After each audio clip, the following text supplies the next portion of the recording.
My mother was really instrumental in my love of design and love of creating. She was an art teacher when I was younger, and then she became a first grade teacher, and so she was always doing creative projects with my brother and I over the summers or on the weekends.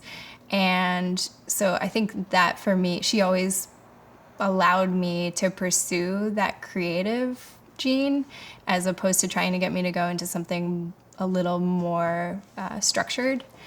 I ended up doing my undergraduate studies in architecture. It was a great combination of both hands-on skills, so creating physical products, as well as digital design, and then higher level thinking and math and science. So it had everything that I was interested in all in one package, and I got to learn how to solve problems creatively. Every semester we would do a different brief, so science labs, aquariums, markets, houses, just different types of spaces.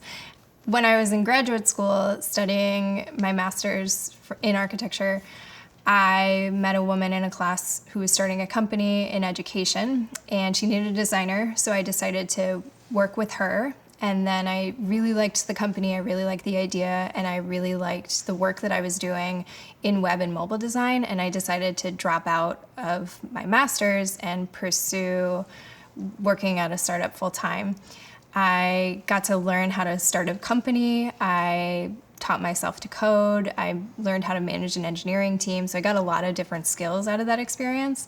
And I really liked small scale companies, early stage companies, and the fast pace of them and the kind of crazy off the rails experience of them. And that's when I started working as a product designer. And then from there, I worked for a healthcare company. I worked for a few other education companies as a consultant. And then I most recently have been working for Cuvée, a smart wine bottle company, as their product design consultant. Because of the state of tech companies right now, I think I'm pretty lucky in that there isn't a certification board or a degree that I have to specifically pursue in order to get my position. It's mostly about a past track record of success and a good portfolio and networking well. So networking, not in the traditional sense of showing up to a room and trying to talk to strangers, but more so in having a good relationship with a client and then allowing that client to speak on your behalf for other clients. In that way, your clients are some of your best marketers, as well as your portfolio speaking for itself in terms of what you're able to do. My portfolio consists of web design and mobile design, so it's mock-ups showing the work that I produced and then how a user would interact with that work. And then it's also a lot of text on why I made the decisions I made in the interfaces that I designed. So what conversations with consumers and users drew me to those conclusions and caused me to make the design decisions that I made. I think that carries over from architecture. I was trained that it's really important to have a reason behind every decision you make, not to just make it because it looks good, because usually that ends up with creating a pretty terrible experience for the most part. I've been very lucky in that Boston's startup space is pretty insular and it's very positive. Normally, if you have a good experience with one person, they'll spread the word to other people. And so for me, it's mostly just about past experience and getting to know people over time. I've been here for about 7 years now, and so I do feel like I have a very strong network. Mostly it's just about asking around if anyone in my network knows anyone else who's looking for a designer. I got the job at Cuvée through word of mouth. Someone who I had worked with very closely for a few years recommended me to them. She knew that they were looking for a product designer and said, "You'll love Mikaila, you'll love working with her." She and I had had a great relationship, and so I came highly recommended.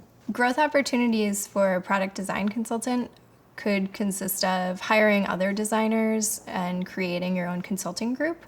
In order to start your own consulting group, you have to be pretty serious about what kinds of projects you're willing to take on. Being a consulting group that focuses on early stage companies, I think is very exciting and is definitely a prospect I'm interested in. It's also nice because then you get the feedback of other designers on your work day to day as opposed to just working by yourself. Another career path for a product design consultant is to be hired full-time by the company you're consulting with. That's exciting if you really love the product and you love the team, and it works out pretty well for everyone because you have good history with the product and the design. Being hired full-time can also give you more stability, so you're able to predict a little bit better what your income month by month is going to be if you're going to have a position. It also provides you with insurance that you don't have to pay for yourself, so that can be a good opportunity for a lot of people. My goals for now are I'd like to grow a team of designers. I think that being a good manager also means being a good teacher, and I find that really exciting. I would also like to teach product design at some point. There are a lot of entrepreneurial programs at various grad schools, and I think that's an exciting prospect to be able to teach young minds how to start a company, what it means to listen to your consumer, why that's so critical when you are starting your product. I've also taught high school previously. It's really exciting because the students are super enthusiastic. I normally ask them to criticize an app that they really enjoy using, and they get very excited about that prospect. And then also to criticize an app that they don't enjoy using and to think about why that experience isn't as good as it could be and what could make it better. They have a lot of opinions and they can get really a little ruthless, but it always turns out to be a good learning moment for them. I also think the prospect of starting my own company again is something that I'd pursue.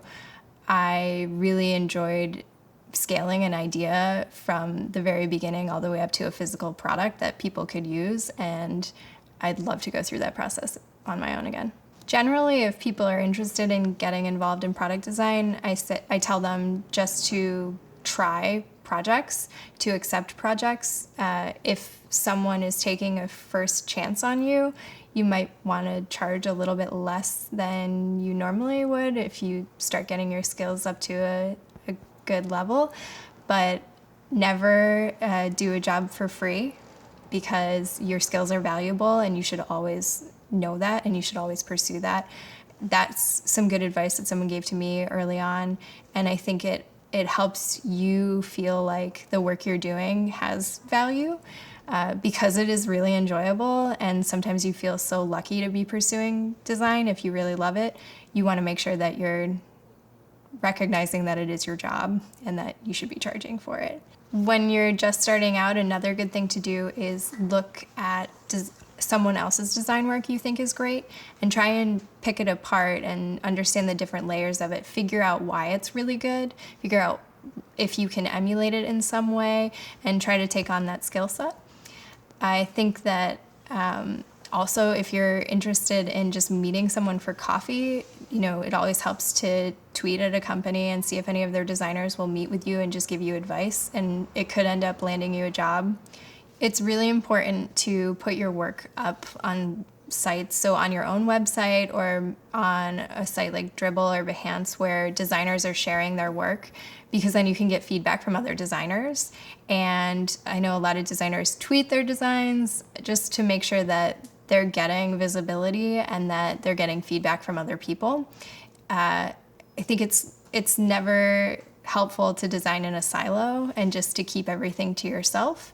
And it ensures that it could also help build your network out because you'll be well known for a certain style or for producing good work.